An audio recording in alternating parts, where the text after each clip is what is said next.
Welcome to the ArmaniTalks show, episode 16. I'm your host, ArmaniTalks.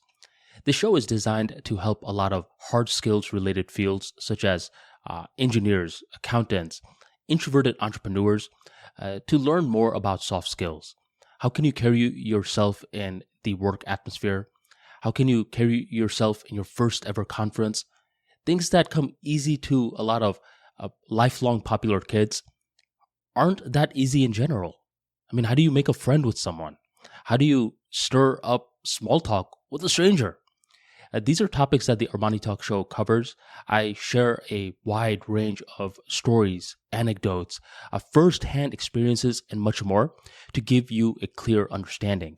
The ArmaniTalks show drops the first day of every single month, and as you can tell, it is May 1st, 2024. This year is going by so freaking quick, and I would say that this is a good thing because whenever you're having a good time or you're extremely bored, the time ends up going by fast. Now, you may say, well, yeah, when things are going great, that's when time goes by fast. But what about when I'm bored? That is when time feels like it's going slow. I believe there are two types of boring activities out there. One is actually boring, and the other is something that we don't necessarily consider boring, but it technically is boring. So the first type of boring is the actual boring. This is the thing that puts us to sleep, and this is when time feels like it's going by so freaking slow. The example that I can give you, it's in the final couple of minutes of a class. Let's say you're taking history class. Your teacher's name is Mr. Brewer, and he's highly monotoned. For the past 5 minutes, you've been looking at the clock because you know eventually the bell is about to ring. You're bored out of your freaking mind. And it feels as though that the seconds are going by so freaking slow. This is being actually bored. The other type of boring is what happens with discipline every now and then. And this is what I say, it doesn't feel boring when you're doing it, but technically it is because you're just repeating the same thing over and over again. And this type of boring makes time go by very fast. Let's say you're someone that wakes up in the morning and you have a certain routine. You follow this to the T. During the afternoon, you have a routine. And at night, you have what I call a lack of a routine, which you could also say is a routine. A lack of a routine is fancy phrasing for rest. So your day is pretty much planned out on the weekdays and even on the weekends. You know exactly what tomorrow is going to be like today.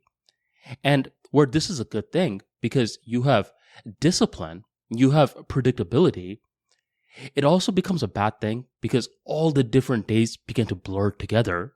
And when the different days blur together, you are working on your laptop one day, you look up, and it's already May 1st. How do we deal with moments like this? How do we make it where discipline doesn't have to be boring? Instead, we could make it fun. One of the things I would say is you got to understand the different modes of a human. There's on, and then there's off. On is when you are productive and you are centering your mind around the given tasks. Off is when you are resting, but not just resting.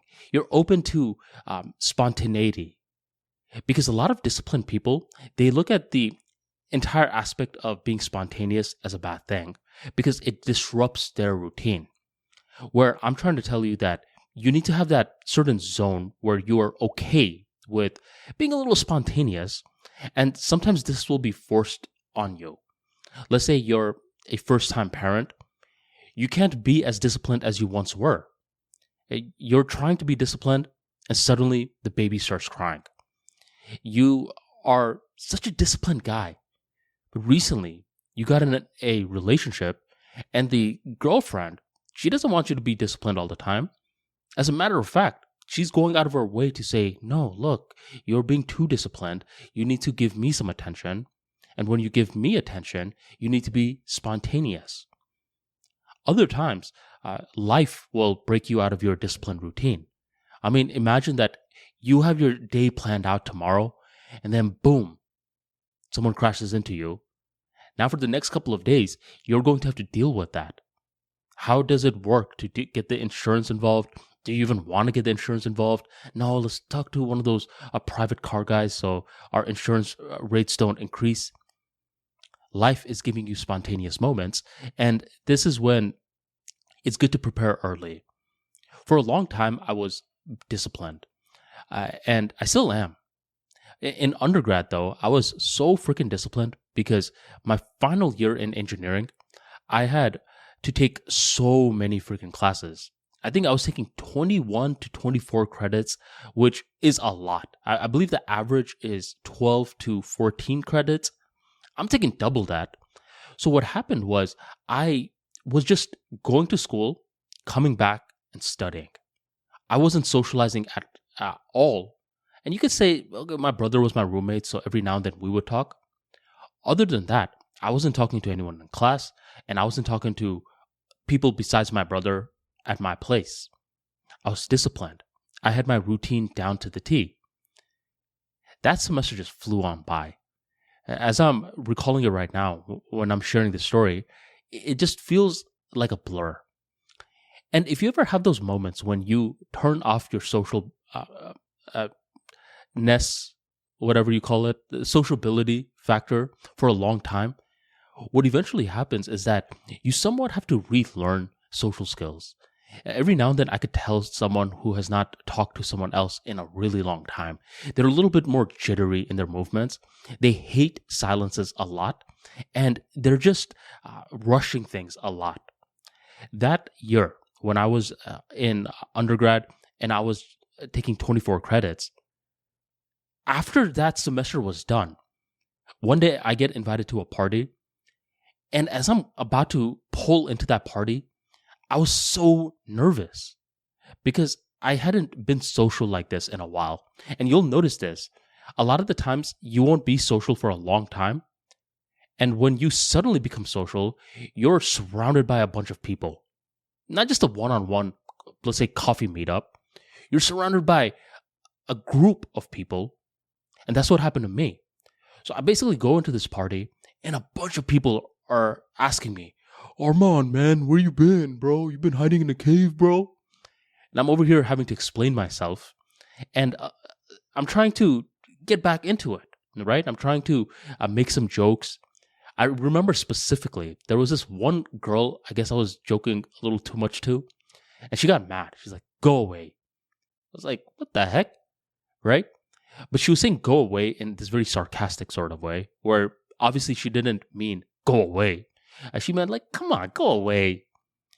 But since I hadn't been social in so freaking long, I'm thinking, oh my God, she wants me to go away.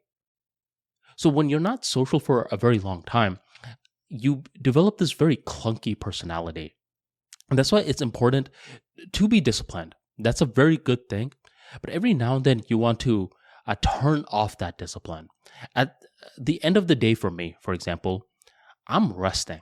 Like hypothetically, let's say there was a camera that followed me around all day, and the only part of my day that you were capable of observing was at night. You would think that I was the laziest person out there. This guy just sitting down and watching TV. But if you look at the entire day, I was putting in work. I earned that rest. You want to earn your rest. And here's the thing with introverted people. Whenever they're talking about rest, they view rest as a solo activity. So if you say something like, how about during rest session, you go out and get ice cream with your friends? They don't view that as rest. They view that as work. Because now they have to get ready. They have to socialize for a long time, create small talk. If that's their friend, then just create talks. And they're like, man, I've been productive all day. I don't want to spend my rest period talking some more, interacting, thinking. Okay? So for extroverted people, that's their idea of relaxation. Yeah, let's go to Mary and John's house. Where for introverted people, their idea of rest is doing something solo, like watching TV, reading a book, listening to some music by themselves. So you got to know this whenever let's say you're starting a relationship and you two have polar opposite personalities. You are an extroverted person and your partner is an introverted person. There's going to be subtle nuances that are different between you two. And one of them is how you perceive rest. You may perceive rest in a way where you just want to be out of the house, especially if you work from home. If you work from home, you definitely want to be out of the house. You want to go to the mall, you want to walk around, you want to go to a plaza and just sit there. Where your partner will say, no, that's not rest for me. That's work.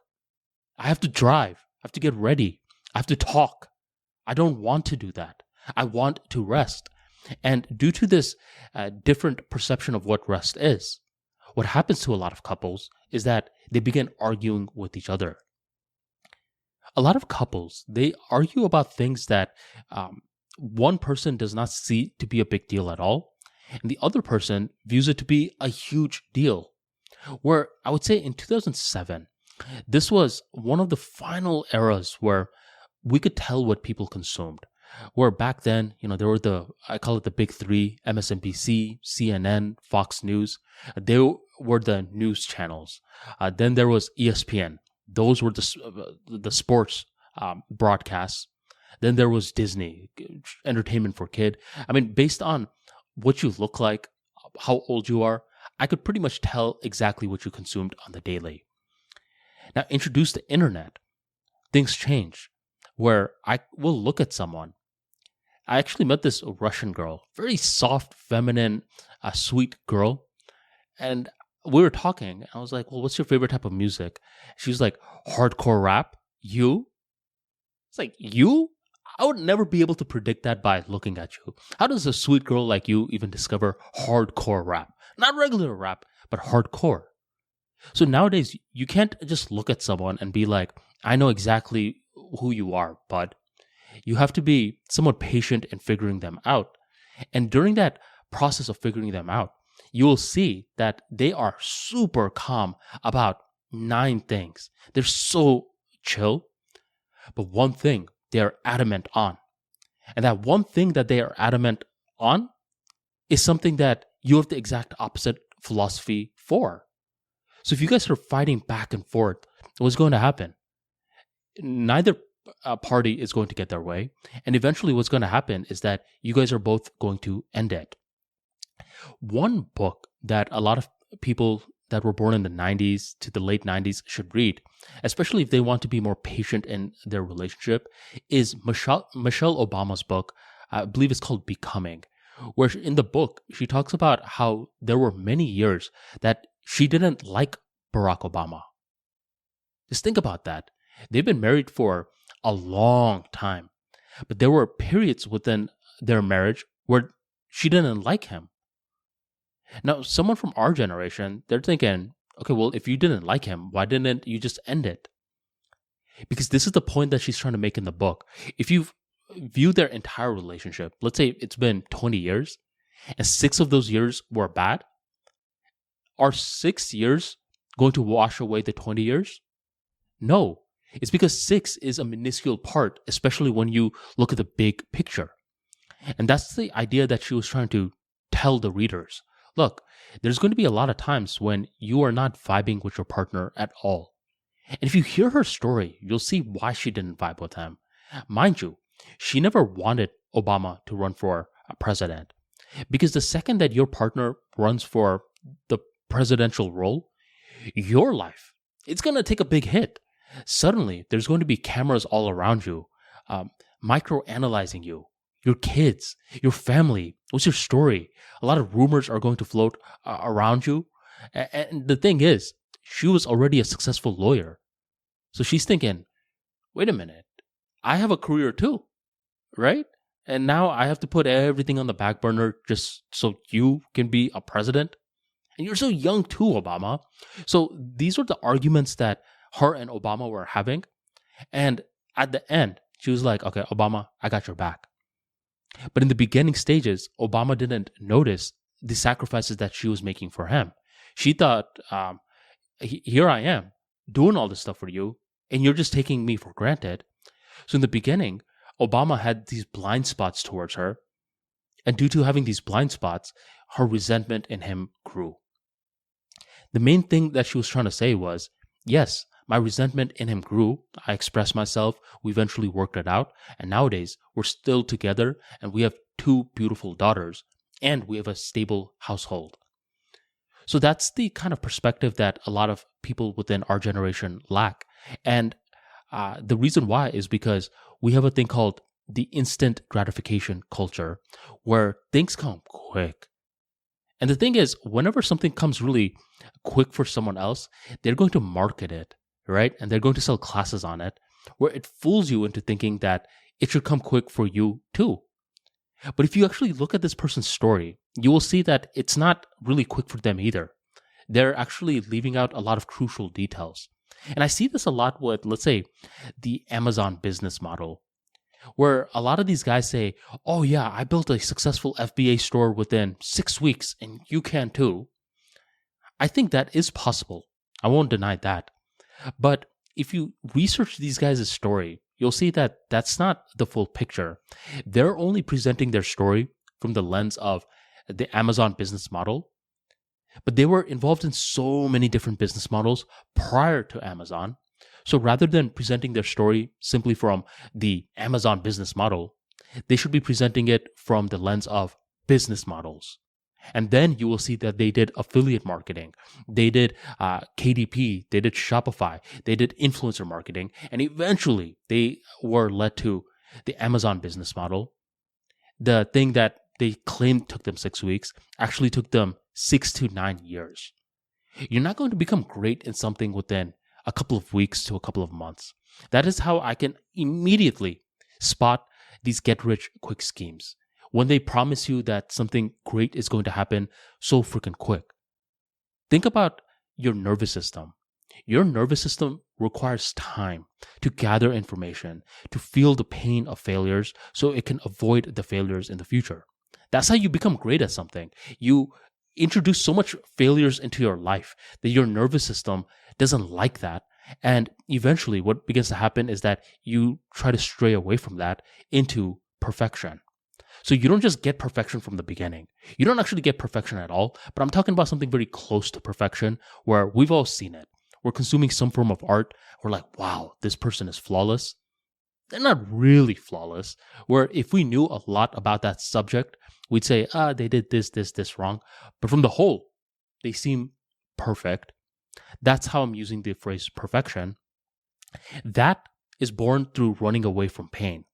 So all these different practice sessions that we're doing, that's us feeding our body all this pain and we're sitting through it. Oh man, this is tough.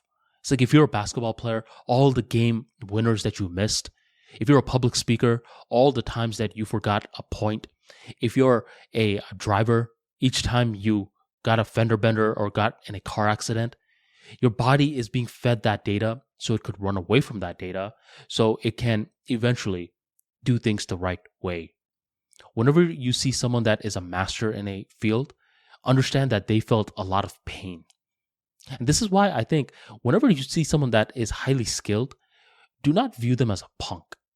Where certain positions, we'll look at them and we'll be like, I could push this guy around. Like imagine if someone is a master chess player. Okay?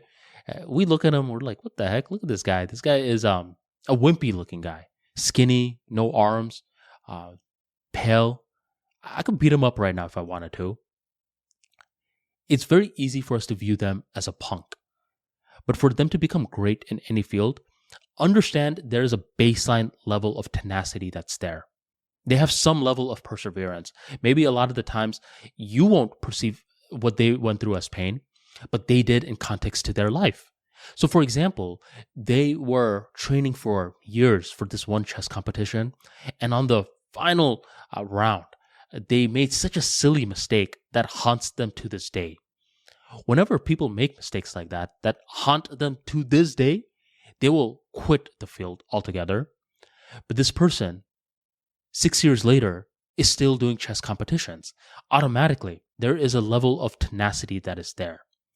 So just because you don't view what they went through as a painful act. They do. And the same can even be said about you, where sometimes you'll go through a very painful moment and no one is empathizing with you. They're like, well, what's the big deal, dude? Come on. Could be in a baby. This happens a lot with breakups. I remember a long time ago, there was this one guy within our friend circle who had this on and off relationship with his partner. And he was so full of BS. Every time he'd get in an argument, he's like, yo, boys, man, let's go to the clubs tonight. I'm single. We're hyping him up. We're like, oh, for real? You're actually single right now? He's like, yeah, man, trust me. I'm never going to get back with Jenny again. We're like, all right, let's do something. So we do something. We show him a good time because he's a newly single man and maybe he's going through some heartbreaks that he's not sharing publicly. All for the next day, him to be like, yo, boys, let's hang out. Jenny's coming too. Like, Jenny's coming too? Wait a minute. I thought you guys just broke up. What the heck is going on? So this guy was so full of garbage. And I didn't have a girlfriend then, right? So I would look at him every now and then and I'd be like, why do you act like this? I mean, whenever you're going through a breakup, I mean, what's the big deal? I mean, can't you just find someone else? There's so many different girls out there. Why are you acting like such a baby with this particular girl? And a lot of guys that have never been through a breakup or girls that have never been through a breakup, they view breakups as something that you can easily overcome. But when you go through a breakup, what you will see is that it is a process to overcome it. I actually made a detailed blueprint on how to overcome a breakup. If you're watching it from your laptop, I'll link it on one of these cards. And if you're not, what you can do is you can just type in 4-step blueprint to overcome breakup ArmaniTalks, and you'll find it. A few of the points that I make is that you got to give yourself some time to be sad, because what happens with a lot of these people is that they get hurt, right? I'm talking like really big hurt. This is a person that they thought was going to be in their life forever. And let's say this person does something very bad. They cheat on this person with their best friend, or they decide to move and they break up with their partner. They feel some sort of hurt, but rather than ever feeling it, they suppress it. And you can never suppress an emotion. Whenever you try to suppress an emotion, it goes to the gym, gets 10 times stronger, and comes back. So this is what I call doing something very foolish, when you act like you haven't felt any pain at all. Other people don't need to know about your pain, right? But you should at least get to know it. And this is why I say that you should give yourself a certain amount of time to be sad. Let's say you went through a breakup, a really bad breakup at that. You just say, okay, for the next 2 weeks, I am going to give myself permission to be sad. And you give yourself that permission. Don't be shocked if a lot of the times you're waking up early, right? You're trying to sleep and then suddenly you get a nightmare about this person and your sleep is disturbed, right? Don't be surprised if you're losing your appetite. You want to eat, but nothing seems to be tasting good. Your stomach just feels heavy. You feel full even though you didn't eat. Don't be surprised if you're just feeling good one moment, bad one moment. Really get to know these feelings during this block of being sad. Once you're done with this block, which, by the way, you got to give yourself a clear deadline. Wednesday, January 10th, whatever, done. And I don't mean done as like you're officially going to be done being sad completely. I mean, your period of willingly giving yourself time to be sad is done. You can still feel the emotions here and there. And that's when you take your butt to the gym or do some sort of physical activity. See, you have a lot of these emotions right now, and it needs to be channeled. Whenever you're going through a breakup, your brain is releasing all this cortisol, right? And excess blood is being pushed into your bloodstream, which is being pushed into your muscles, which is making you more fatigued and lethargic. If you're just lying down on your bed the whole time, you're going to feel way more lethargic. So go out, lift weights. If you ever thought about when is the best time to lift weights, it's right after a heartbreak. Or play some sports. Do something physical that will break a sweat. And the thing with the gym, by the way, that people don't talk about is that it's a cornerstone habit where you start with the gym, but then you start to do other things. You begin to cook your meals appropriately. You begin to cut out alcohol, weed, right? You begin to sleep better. Because right after you do an intense workout, you want to sleep, right? You'll just be pulled into sleep mode. So go lift some weights, homie. And then obviously, when you're ready, talk to some friends about it. You don't need to talk to too many people, but every now and then you may have someone who will be willing to listen to you. If you don't, I mean, I don't know much about therapy, but you could get a therapist. Or another little tip is there are forums online where one forum I'm aware of, just type in bodybuilding relationship on Google, and you'll see that there's a forum within the bodybuilding page where people talk about how to overcome a breakup. You'll learn so much about human psychology just seeing others go through breakups, where you're thinking, man, I'm the only person in the planet that's going through this. Then you go through these forums and you see someone else went through the same exact thing.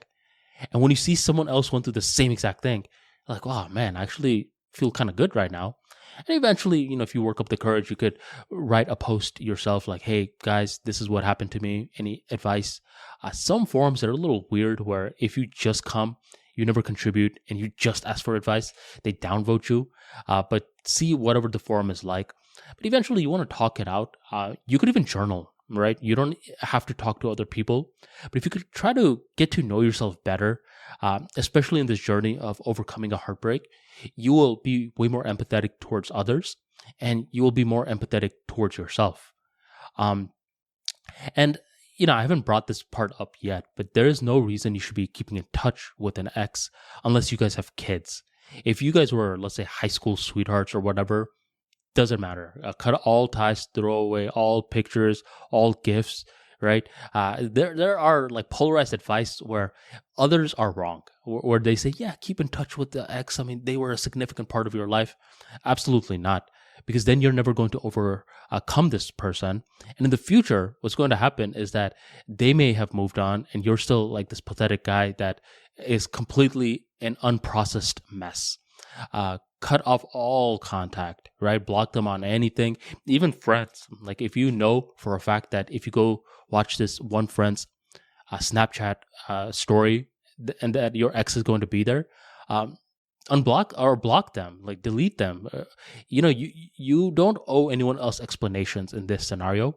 You just gotta move on, right? So a bit of doing all of these will help you overcome a breakup, and you know that you have overcome this dark moment when you are thankful that it happened, right? When you let's say a genie comes to you and is like, hey Babu, I will help you undo this moment. I can help you get your ex back. Would you want this? And you say, no, right? The idea seems silly. As a matter of fact, you're happy that you went through that very bad breakup because nowadays you're way more mature. You have way more understanding. You're just a stronger version of yourself and you have leveled up. So you tell this genie, no, genie, I don't want you to bring my ex back. That's when you know you moved on. But you got to be honest with yourself, where don't be surprised if this takes you a couple of months to a couple of years to really process a breakup. And it really depends on how much work you're putting in. If you're just someone that is, let's say, doing the opposite of everything that I said, you're just lying in your bed the whole time, you're not doing any gym activity, you still stalk your ex on social media, right? You get drunk a lot. You guys, you don't process anything. Where one advice that a lot of people say is like, to get over someone, you need to get under someone. I think that works with certain people, where getting laid is the number one solution to their problems. It helps them realize that their ex is not special, that there are other girls. But I don't think that's the mature way to do things a lot of times. You really gotta take some time to process what you went through. Otherwise, you never know when, but you're just going to lash out, right? It's like you become really volatile, right? And this is when you're growing, but you're not maturing. So I highly recommend that, you process things. And eventually, like once you are in the process of processing, it's okay to keep your options open, right? But you don't want to be that person who is cut, right? And you bleed on someone else, where that's what happens to a lot of people, where they just went through a bad breakup, and rather than processing anything, what they do is they immediately jump into another relationship. And the spooky thing is that for those new relationships, it works out beautifully for a couple of months to a couple of years until the skeletons start to arise, right? And that's when these relationships end really bad. And the person who has not processed their heartbreak, they somewhat do damage to the new person when they lash out at them, when they take out their unprocessed emotions with their ex on the new person. They really do a harm to another person. So I don't think you should be in the dating landscape until you've processed some stuff. I know it's a red flag for sure. Like, let's say I'm on a dating app and I asked the girl, like, oh, when was your last relationship? And she's like, 2 weeks ago. Like, 2 weeks ago? Girl, that's way too soon. You're looking for a rebound, not a relationship. So that's a big red flag, where some guys, they get fooled by this, where they're thinking, oh, no, I mean, that means, I don't know. For them, I've actually noticed these girls are very warm and open to getting back into a relationship. So if you're a guy that doesn't get many matches at all, and you see this girl who is fresh out of a relationship, giving you a lot of attention of, hey, if you play your cards right, I'm down to be in a relationship with you, you may get fooled into immediately being in a relationship with them. But you have no business being in a relationship with someone who just got out of a relationship. Okay? Do not be a rebound, homie. See, this is where it's kind of good when, let's say you're in a fraternity or you are in some sort of club where eventually you become a veteran member, and you see a lot of the young bucks. They're going through problems where you're looking from afar, you know the solution, and you're advising them, right? Or every now and then I will see one of these young bucks in one of these clubs that are like, oh man, Armani, you just don't get it. And they're giving me like their simp chronicles. And I'm just like, man, bro, you got a lot to learn. Like, this is not someone you should be wifing up. Even with cousins, I'm like, to my cousins, girl cousins, like, hey, these are the guys you got to stay away from, because they will tell you all the right things, but then they will blindside you out of the blue moon. See, guys and girls, they have different perspectives of time, mainly due to biology, where I tell my girl cousins a lot, look, if you get 3 years of your time wasted as a girl, it's not the same thing as getting 3 years of your life wasted as a guy. It is different because, there's like that saying, Charlie Chaplin had kids when he was 70, right? Where the biological clocks are different. Now, you can make the argument like, okay, well, yeah, but semen quality reduces with age. You can make all those arguments, but ultimately the fundamental point is that men and women view time in a different way. And if they don't, you better have that biology talk very soon. So I tell my cousins, like, look, these are guys that are going to waste your time. I know they seem to be saying all the right things, but look at their mannerisms. Like, look at some of the basics, and you will see what is going on. You don't want a bad boy to settle down with. A bad boy is someone that is great for the relationship stage in the beginning where you guys are dating and stuff. But in the long term, you want the person that is somewhat stable, right? You can have the predictability out of them. But then you could say, like, look, I want you to be more spontaneous, and you build that into them, versus the person who's a complete hothead and stability is far from their future. So this is, we could actually even look at an example where there's that singer Ciara. She had 2 relationships, one with Russell Wilson, the other one with Future. Where Future, the rapper, singer, he's highly chaotic, right? He is an artist. He's always with a bunch of girls. I think he has over 3 baby mamas. I mean, very unpredictable. You're not going to be too sure if you'll get anything stable out of the guy. Where Russell Wilson is a very clean-cut sort of guy. He's very consistent, right? There's more stability in him. Where When you have stability, you can eventually cultivate romance. But when you have unpredictability, you don't necessarily know if you'll ever get that stability. It's just going to end very bad. So these are conversations you want to have with your sister or your cousins, just to kind of give them a reality check. Because I tell girls this, a lot of guys that you're trying to get with, they'll tell you whatever you want to hear as long as they can hook up. So you want to ask people that are your relatives for advice. You want to ask cousins that have no desire to get with you, your brother who has no desire to get with you, your dad, questions about men. And the same thing with girls at times, where if you're a guy, you don't want to ask a girl that has a crush on you advice on women, right? You want to ask someone that's related to you. And when you do something like that, hopefully they give you good advice, because a lot of the times I notice girls give a little like fantasy like advice where guys are very practical with their advice. That's just something that I've noticed. I don't necessarily know if that's always the truth, but guys are, for the most part, very practical because they don't care about other men's feelings. A lot of the times when I'm over here like giving advice to my guy friends, after I say it, I'm like, man, that was kind of harsh, wasn't it? He's like, oh, I don't care, bro. I was like, yeah, well, you kind of should care because that was kind of mean, but it doesn't matter if it was mean. It's what I view to be practical, right? Where when you care a little too much about someone else's feelings, you're not giving them the practical thing that they need to hear. You're just telling them something that they want to hear, which prolongs their bad state. It's important to know who you are taking advice from, which brings me to a question. Should you ever take advice from a proven failure? Think about that. The first thing you may say is, what the heck?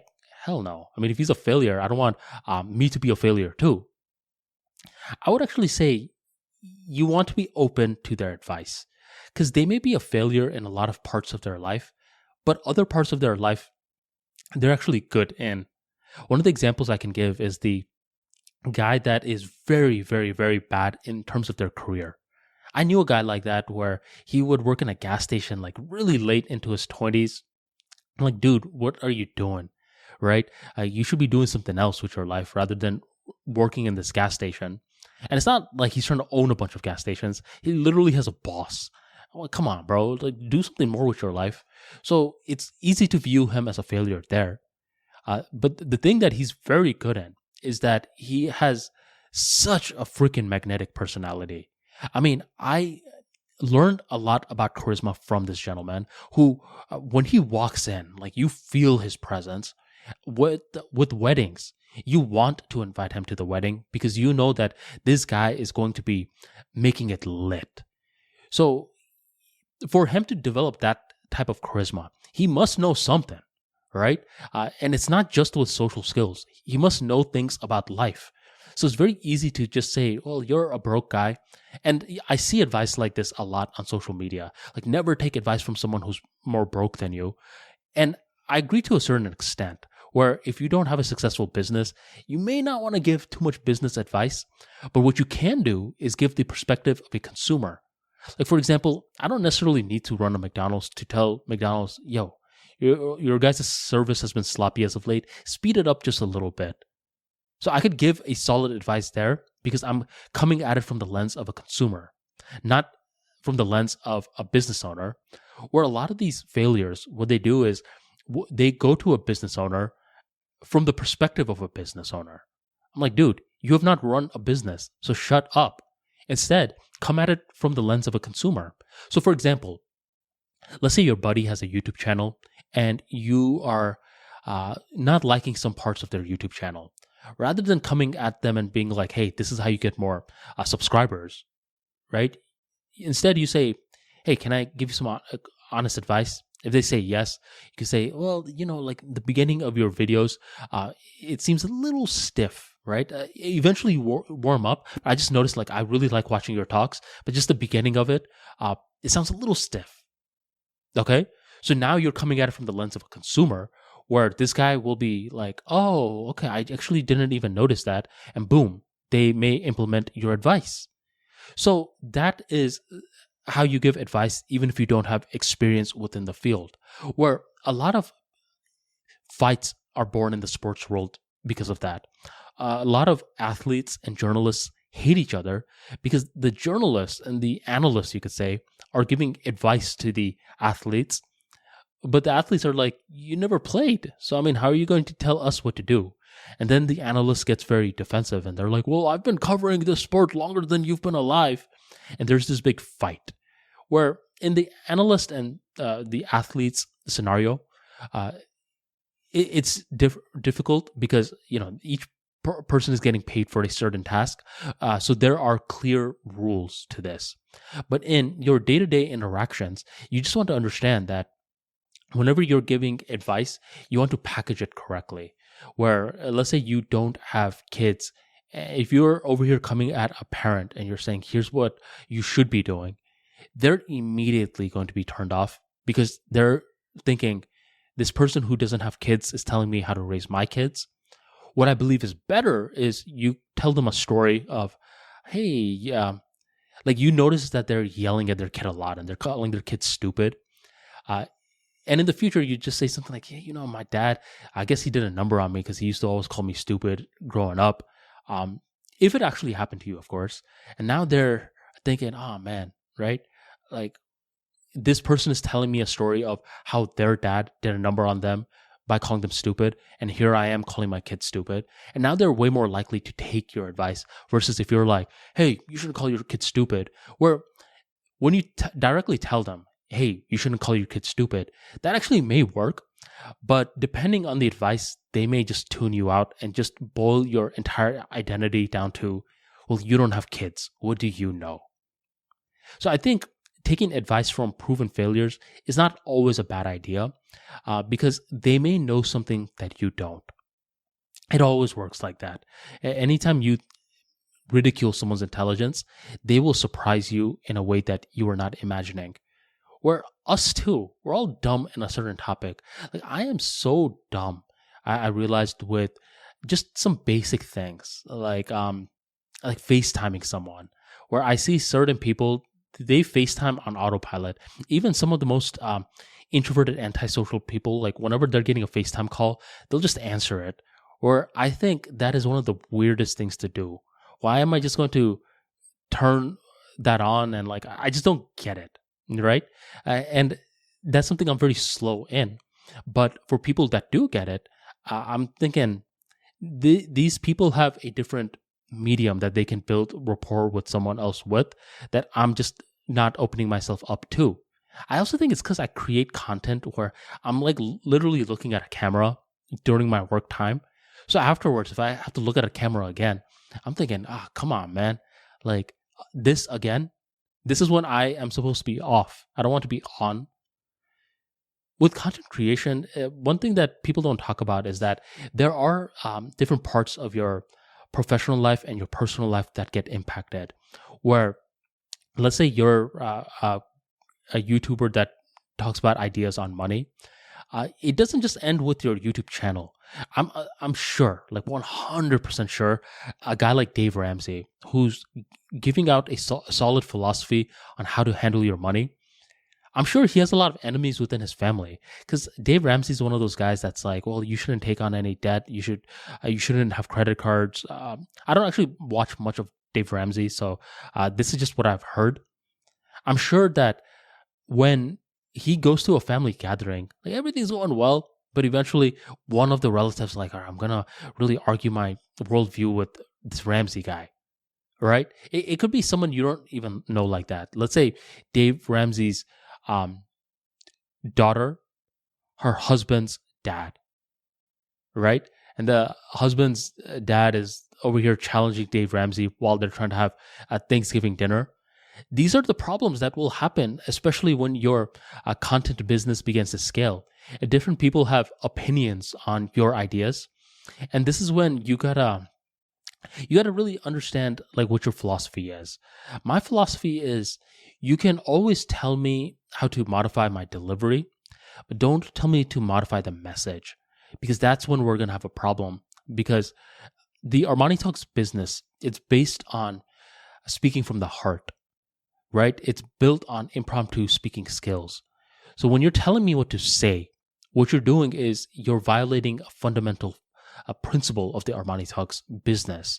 And that's not something that we can do. Now, if you say something like, Arman, please don't curse, or Arman, please don't wear like, I don't know, like V-necks when you're sharing your talks. It just doesn't make you look like a professional. Those are things that I could understand. I'm not always going to utilize it, but those are things where I will at least have a conversation with someone. But the minute that they're like, no, you shouldn't have this opinion, but you should have this opinion instead, my response will be, well, how about you start your YouTube channel and call it whatever you want? Don't tell me what to say on my YouTube channel. And you'll see that's where a lot of these content creators draw the line. And you may think that it's not a big deal. Like, let's say you're saying, oh, come on, it's just like a small little idea. If you could just say that, then a lot of people, they won't be annoyed with you. It's not that simple because you're asking them to violate a fundamental principle. It's very similar to if someone doesn't drink alcohol and you're saying, well, yeah, don't drink alcohol, but at least take a shot. They're going to be like, what the heck? A shot has alcohol in it. It's like, yeah, but it's like, look how little it is. It's not like a beer or something. It's like a little shot. That's what someone thinks when you're like, well, yeah, don't change that many ideas, but just like one idea, just change that. Without them authentically believing it, it's like you're telling the person who doesn't drink alcohol to take a shot. It's the same thing. So you gotta, as a content creator, you gotta draw the lines and you need to enforce those boundaries because boundaries mean nothing unless you enforce them. And there's a lot of these people that have all these different boundaries, but when you see it, when it's time for them to enforce those boundaries, they don't do anything. They just panic.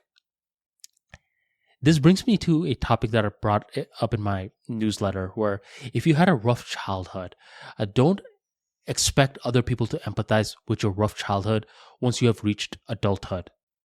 Do not expect that at all. Where, I was reading Reddit recently and I saw this one post where there was this guy, okay? He went into a family reunion with his wife and his child. This guy, he was really afraid of his parents. His mom is biological mom, and his dad is his stepdad. And his stepdad apparently used to beat him a lot when they were kids, him and his brother. So he's really afraid of his mom and the stepdad. So he goes into this family reunion, and whenever his baby cries, his wife is immediately cuddling the baby, and so is he. Eventually, his mom and the stepdad have a problem. They're like, come on, you gotta actually let the baby cry because now you're spoiling him. And they're very adamant in this viewpoint. The next time the baby cries, the mom literally snatches the baby from the wife and begins walking away. The wife is terrified. She's like, oh no, my baby's crying. I need to help. And she's like looking at her husband, get our baby. And the husband is about to get the baby until the stepdad gets in the way and blocks him. And then the husband just panics and freezes and becomes all docile and sits back down. The wife is shocked. Get our kid. But he's frozen. So now she has to be the bad guy. She gets up, she goes around the stepdad, snatches her baby, and cuddles the baby again. In the car ride back, she is looking at her husband in a very bizarre sort of way, like, what happened back there? And the husband begins explaining his position. Sweetheart, just my dad used to hit me a lot, so I'm still scared, blah, blah, blah, blah, blah. He's thinking that she is going to have compassion towards him. All she says is, get your issues sorted out. No empathy whatsoever. Because every year after age 30, people have less and less empathy for your childhood. It doesn't matter how bad your childhood was.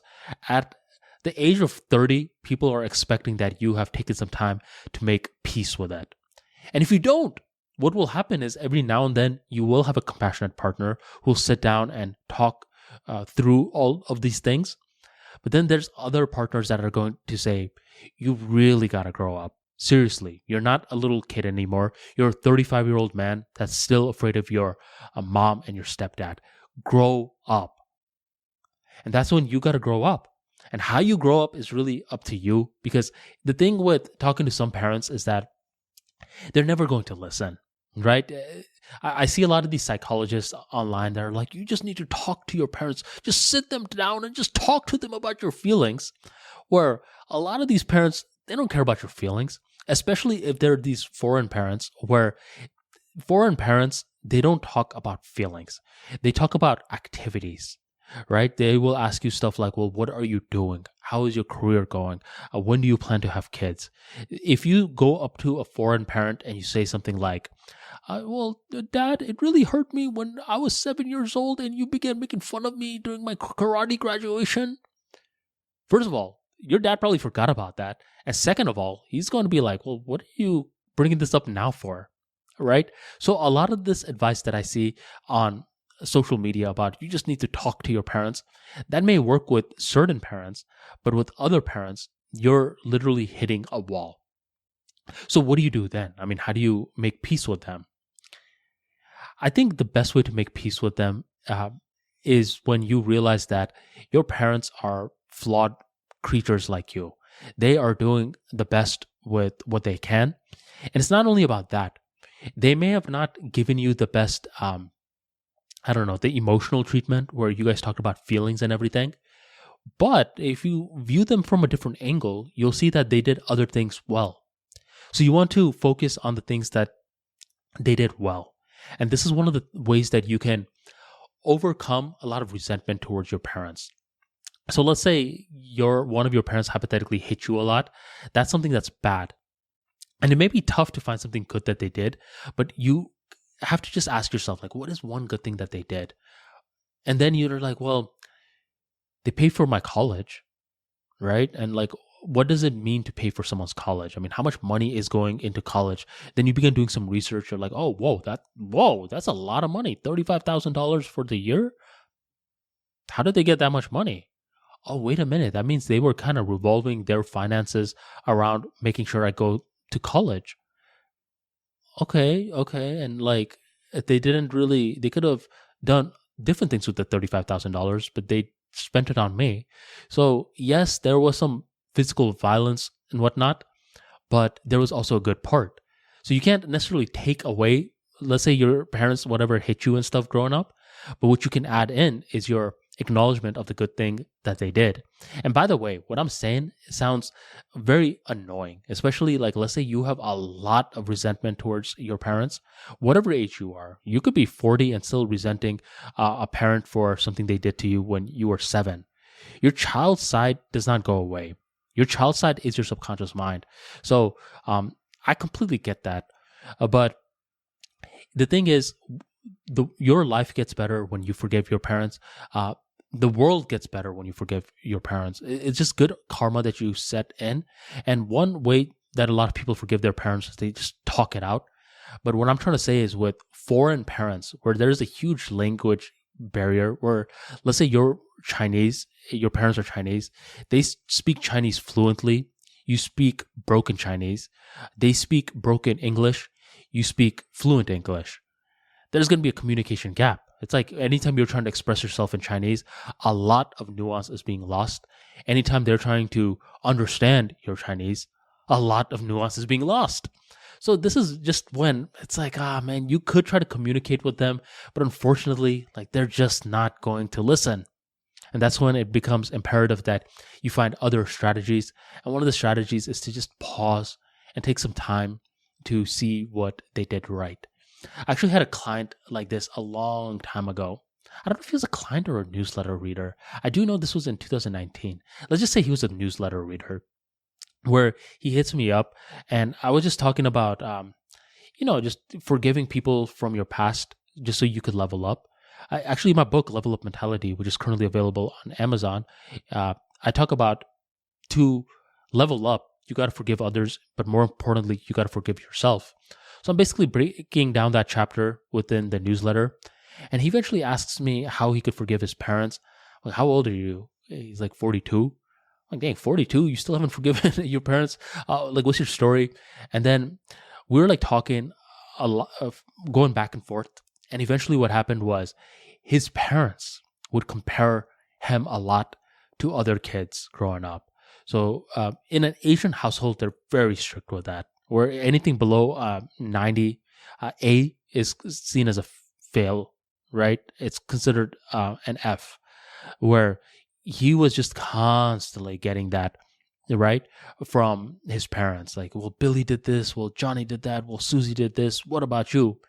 So his operating system, even to this day, is to compare others, right? Compare himself to others.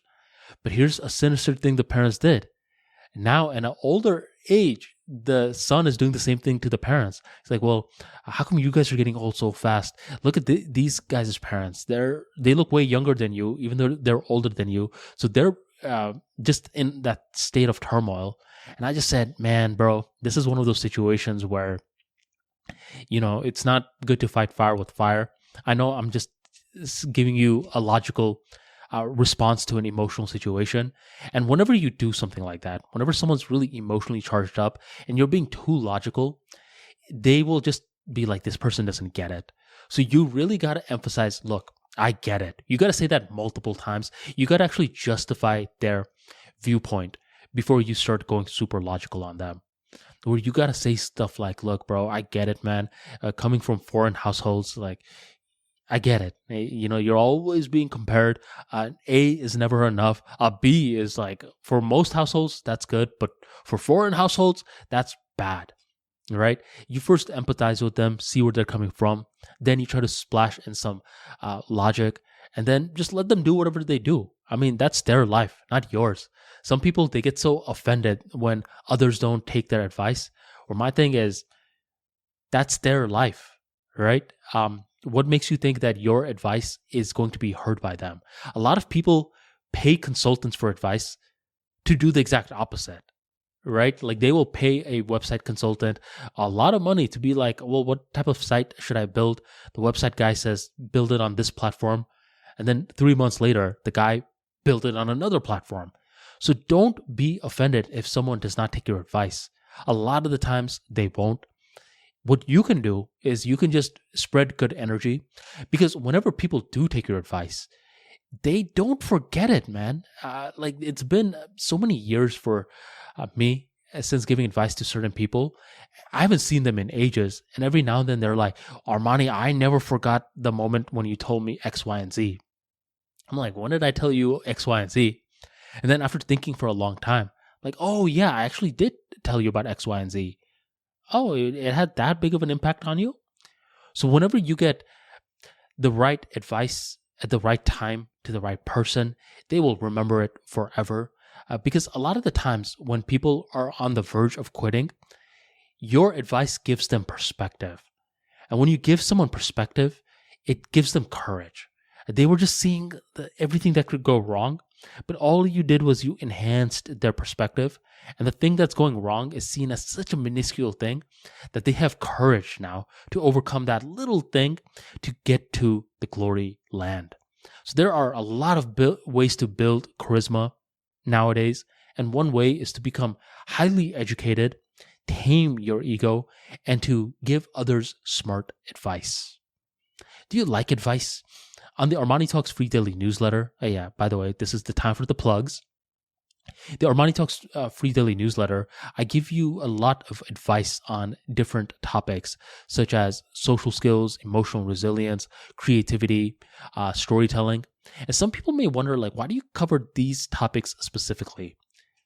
Because I believe you can learn all of soft skills by understanding just 5 to 6 soft skills, which are stuff like creativity, concentration, public speaking, storytelling, building that resilience.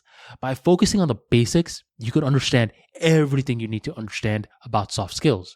And here's the thing you need to understand. Once you understand soft skills, you understand life.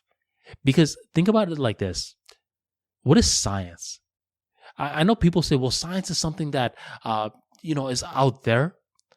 But every single scientific law we have was eventually expressed by a human, right? The human had to process a bunch of data with their mind, gather their mind, and articulate their thoughts.